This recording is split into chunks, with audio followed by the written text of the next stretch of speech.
All right. It is, what is it? 6:45 in the morning, Friday, July 7th, and I'm recording an audio-only brief version of this podcast for this episode because I don't feel like I should be giving this team time. I think for a team who's expected so much and the return is so little, why should I give them that respect? So this is going to be quick. I know I say that and never listen, but this is going to be quick. The Yankees just they split a series with the Baltimore Orioles, and again, I'll remind you, that's not good enough.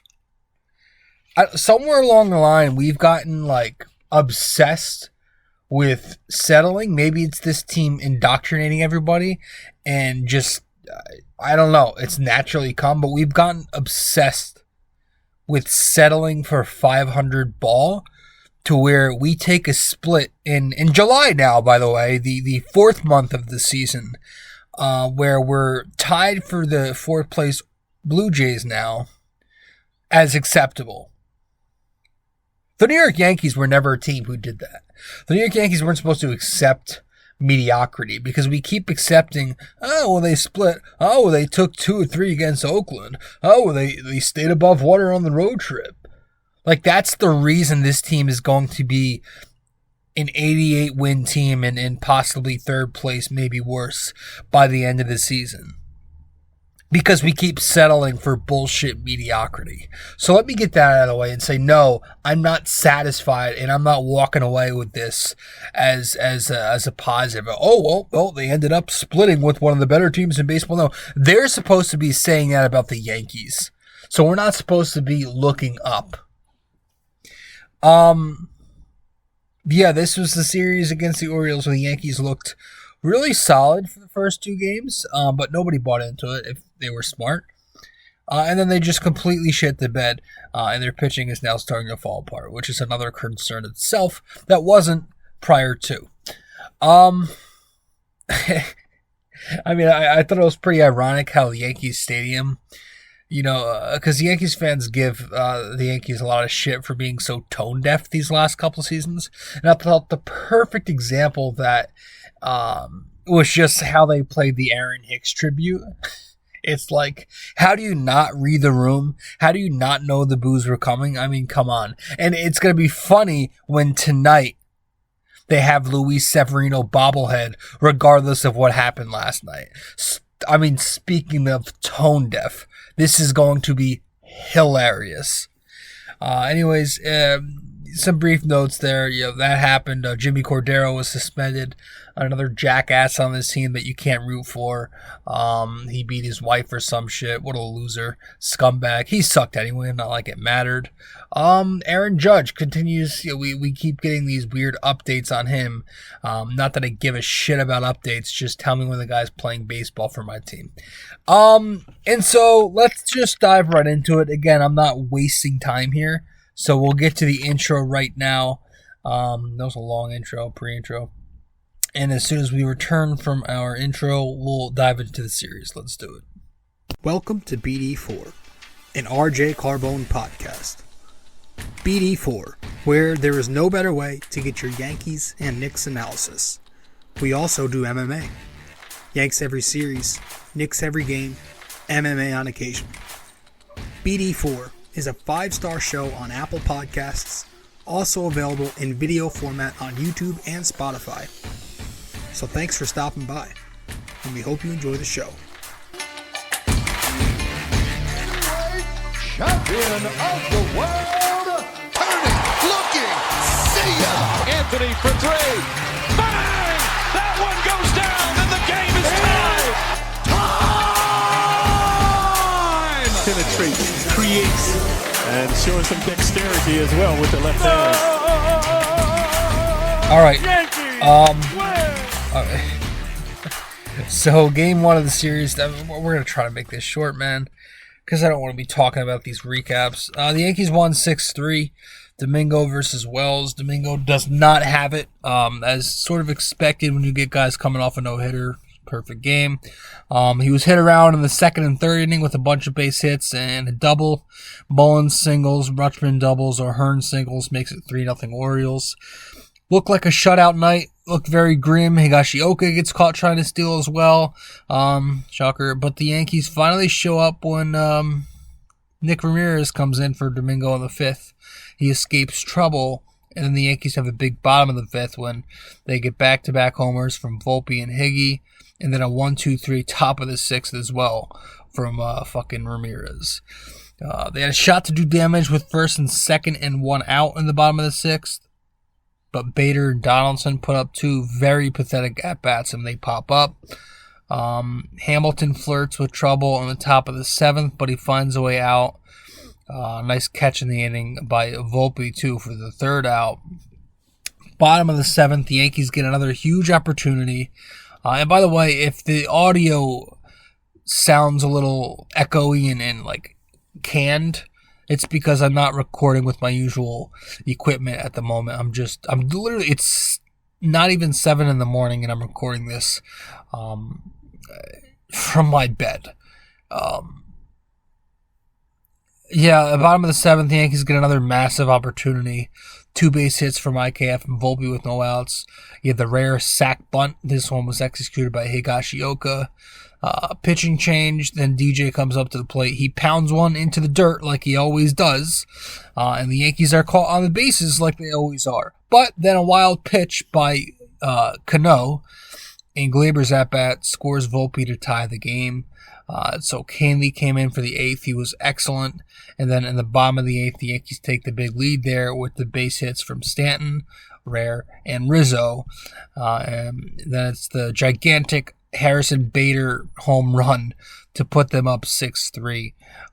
You always get moments like this. You got moments like the Herman perfect game. You got moments like the Bader home run in this where you think it's going to jolt this team. But, this team doesn't get hot.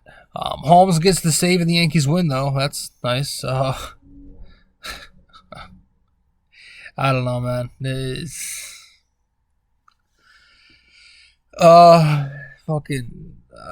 That's game one.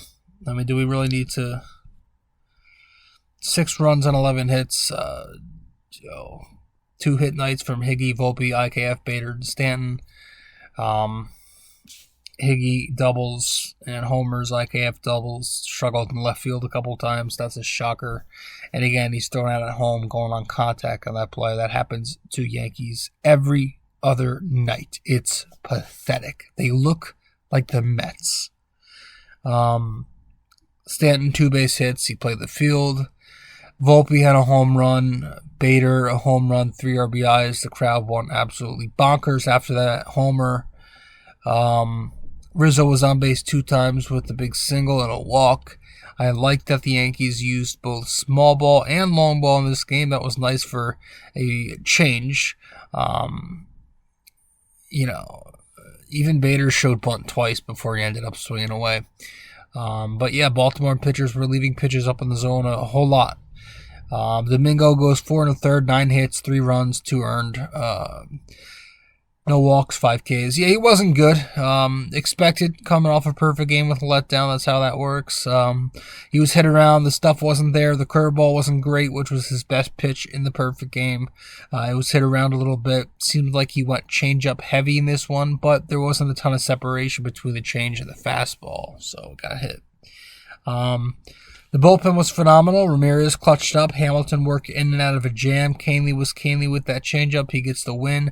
And then Holmes gets the save going 1-2-3 in the ninth. That's game 1. Game 2, the Yankees win 8-4. Clark Schmidt goes up against Gibson. The Yanks were on the board right away with a Glaber home run.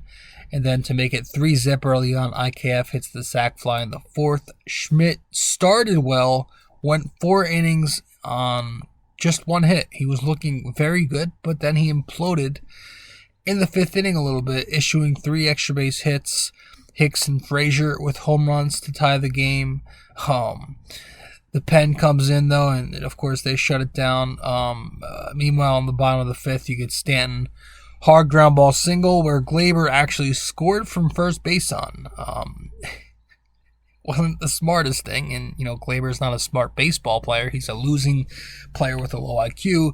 But he runs to the stop sign, and this time it works because a broken clock is right twice a day. It's 4-3. And then the 7th, the Yankees broke this thing open. Trevino with the solo bomb, and then you had Harrison Bader with a big 2-run double ground ball down the right side to put the game to bed. He slashes it down the opposite way, and the Yanks go up 7-3. They eventually win 8-4. 8 runs on 7 hits, 6 extra base hits, 6 walks, 8 Ks, and 1 of 9 in scoring position. Gleyber had 2 hits, him and Trevino with the home run, Bowers, Bader, and IKF with doubles. 2 RBIs from Bader and Gleyber. Schmidt, 5+ innings, 3 runs, 5 hits, no walks, 7 Ks. He looked very, very good early on. He was cruising. He had his 2 best pitches working. That cutter-slider combo was on point, or sweeper, whatever the fuck you want to call it. But he was spotting the cutter on the edges, changing eye levels with it. And the breaking ball was also working well, too, generating a lot of swing and miss action. But it was the same thing that it's always been with Clark. As soon as he gets past that 5th inning, as soon as the lineup card flips the 3rd time through, he starts to struggle pretty badly. And that he did. And now, in the 6th inning this year, Clark Schmidt's opponent OPS is 1265. Jesus Christ. I don't know. He's got to get hot again. He hasn't been terrible lately, but he's certainly not been that good. In the bullpen, Marinaccio gets the 6th inning. Got into trouble initially, but worked out of it. Earned the hold. Peralta got the 7th inning. Allowed a base hit, but got the job done. Also got the hold. Canely, the 8th inning. Walked a couple batters, but he got out of it cleanly with a double play. Abreu, the 9th inning. Did a nice job closing it out. Sure. And that was it for the positive. Because the Yankees, well, they lost game 3. 6-3. Vasquez versus Kramer. The Yankees went up 2-0 early. Yeah. Donaldson had 2 early hits. Solo homer in the 5th. And then Higashioka came through with a big single in the inning as well. But the Yankees are incompetent with any little fundamental of the game. So Higashioka gets caught trying to go for 2. Vasquez goes 5 shutout. Looked like he could have been on track for a win, but he wasn't. The game was delayed for a while after cameraman Pete Stengel got hit. I think he's okay, they said, so that's good. Resumes, and in the top of the 6th, the Orioles then score 4 unanswered runs because, in my opinion, because of the manager they have. And I don't even want to say his name because it just makes me mad. The guy disgusts me. Ramirez was in first. That was a horrendous move. And then they went to King, which was, he was also horrendous. They were both terrible. So the Yankees go down 4-2. Volpe hits a pretty big home run, off Cano in the bottom of the 8th, makes it 4-3. And then the Yankees had some opportunities, but the veteran bats couldn't get it done. Rizzo flies out. Torres with the feeble pop-up, and then Stanton, in another moment to join the team this season, decides not to. The game was over after Ian Hamilton continued to struggle since returning from the DL, and, didn't do good. Seems like Ian Hamilton's run is over. His surprise being good is kind of over. And the Yankees lose 6-3. Offensively, they were awful. Donaldson had 2 hits, the homer, and as soon as he hit the home run, I knew it was a loss because that's what he does. He hits home runs and they lose. Volpe a homer, Higashioka an RBI base hit, and again, in the 8th inning there, Stanton had another opportunity to have his first moment of the season, and he did not come through once again. So the offense produced an absolute dud. Vasquez was at least good. 5 innings, no runs, 3 hits, 3 walks, a K. The bullpen, first of all, before I even get to my problem with the usage of it, I will say that the bullpen is to take blame as well. 4 innings, 6 runs, 7 hits, a walk. That is atrocious. It's absolutely atrocious. Ramirez was awful, King was awful, and Ian Hamilton was awful. Now, that said, why are we going with Nick Ramirez before Michael King? No baseball fan outside of Yankees fans knows who Nick Ramirez is. You're stealing outs again. You're going with your number 7, number 8 reliever over a top 3 reliever in that bullpen. That really bothered me, and it continues to bother me. If that's going to be the case, and you're going to try to steal outs before going with your weapons, then just let Vasquez keep at it. Because Randy Vasquez, who's been pitching well for you, he went only 5 innings in this game despite just 75 pitches. I thought you could have definitely squeezed more out of him. I'm sorry. This era where we can't let guys even think about throwing 95 pitches is nuts. I believe Randy Vasquez's season high in pitches with Scranton was 98. So I think you let him ride. If you're worried about the whole later in the game, third time through stuff, then give him a batter or 2 in the 6th inning and call it there. So while I didn't hate pulling him there and was just more annoyed, if you are going to do that, I don't know, maybe in a 2-run divisional game, do it for a guy you're actually going to use in the postseason. So that bothered the living shit out of me. And of course, also, this is maybe more on Cashman, but it seems like, and we were reminded again once last night as well, why are we playing infielders in the goddamn outfield? It seems like that's a bad idea. And we'll also talk on that in a second as well. Because I'm kind of getting tired of that. Let's see. Yeah, I mean, that's game 3. Game 4, the Yankees lose 14-1. I mean, Severino was awful. The game was over in the 3rd inning. That's all you need to know. Severino allowed his solo home run in the 1st inning. But then come the 3rd inning, I mean, he got shelled. He got rocked. 7 runs come across and the game's over by then. You had more mistakes on the bases again. Shocker. You had more mistakes from the infielders playing outfield again last night. Shocker. And then you had another position player pitching last night. Shocker. Embarrassing. I'm really getting tired of people thinking it's adorable and fun to watch IKF play outfield and pitch. I'm getting a little bit tired of it. Like, it was cute at first, but at this point, it's kind of just getting old. Having guys play out of position so often. Bowers misplays a ball that leads to the extra run in Game 3. That's really where the Yankees lost it. I know Bader had a boo-boo, but I'm getting really tired of watching IKF and Jake Bowers, a shortstop and a first baseman, play center field and corner outfield for me. It's old. It's old, embarrassing. It's very small market like. It's not what a franchise who shells out $280 million a year on their roster should have to be dealing with. So I don't care what you do, figure it out. I'm not the GM. Play McKinney in left field as a defensive replacement if you need to later in the game. Call up Estevan Florial to play that role because he's hit enough to where he should be getting promoted for his defense at least. Do something. Do something different because this shit is embarrassing. It happened last night again as well. I'm getting really tired of having to watch Isaiah Kiner-Falefa pitch. It's the 5th time this has happened this season. That should not happen. It should not ever happen. The Yankees seem to be getting blown out every week now. It's embarrassing.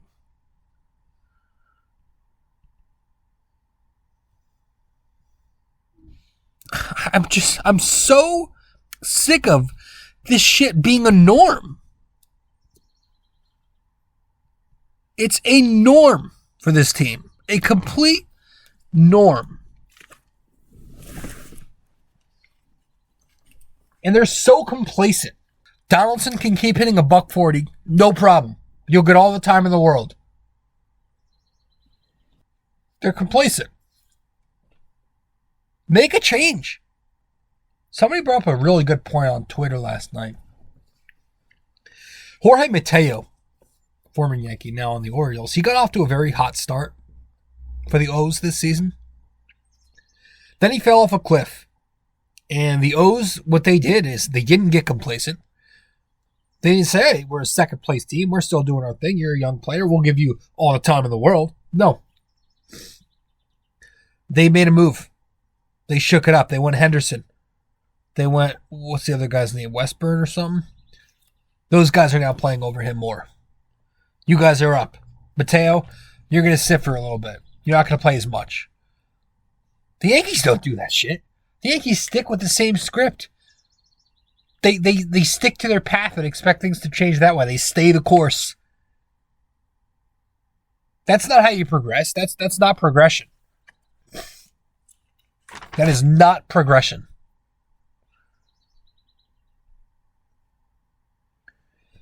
I'm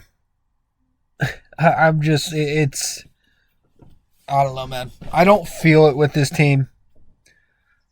Hal Steinbrenner says he's confused. Hal's confused. Severino is cooked.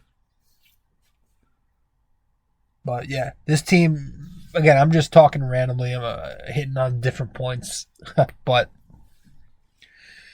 the Yankees had a massive chance to gain ground on the Baltimore Orioles. But no, they gave it all back. And they gave the Baltimore Orioles the better energy leaving this series. If I'm the O's, I'm not leaving this stadium last night scared of the Yankees. I'm thinking, hey, we're younger, we're more athletic, we're healthy, we're exciting, we're hungry. We actually give two shits. We just blew you out of the water. This was a win for us. That's a solid-ass team over there. I look at the Orioles, and I know this is cliche, but I don't care. I look at the Orioles, and I see a baseball team. I see guys, I mean, the amount of line drive gappers last night, man, it made me jealous.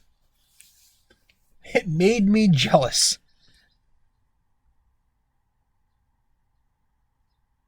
I got to look at how many home runs they hit.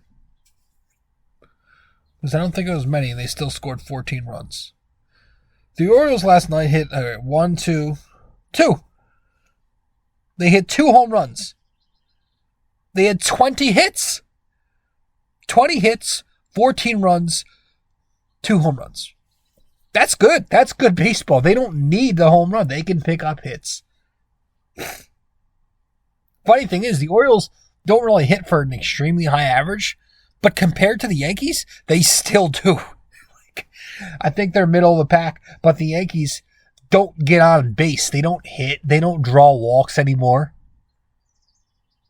So really, any team, even the Oakland A's, can make the Yankee offense, or can make themselves, compared to the Yankee offense, look like murderers row.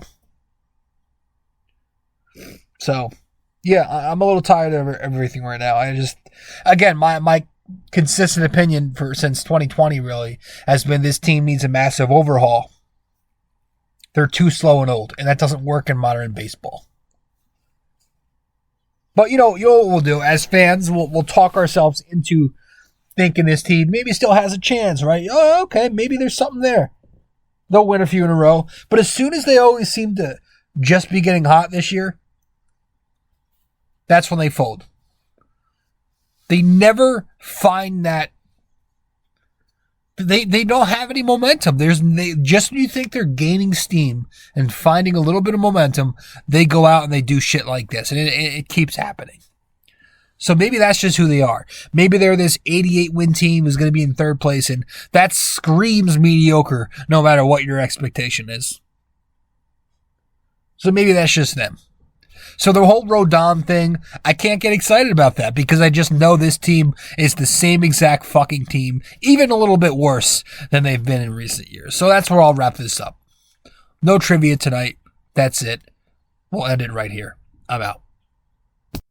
Oh, and like this matters, but tipping my cap to Harrison Bader. He gets one. You had 1, 2, 3, 4 hits in 10 at-bats this series, I believe. Or 11. I don't know. I gotta look. So Harrison Bader's getting my respect. Randy Vasquez, 5 shutout innings, is also getting my respect. I'm tipping my cap to him. And then I'm also going to hand out or tip my cap to Tommy Kahnle because he continues to do his thing. So those are your 3 for this series. That's it. This team is a joke. They're pathetic. I don't buy one bit that they're going to actually become contenders, legitimate World Series contenders overnight. They should definitely think about becoming sellers for a change. I know they won't. That won't happen. They're going to continue bullshitting their way through the season, stay the course, and they're going to make their money because that's all they really care about. Even if guys like San Diego become sellers, St. Louis becomes sellers, don't be talking about Juan Soto or any of that, or Ohtani, because that shit's not going to happen with this team. This team doesn't think about the win first. They think about the luxury tax. That's it.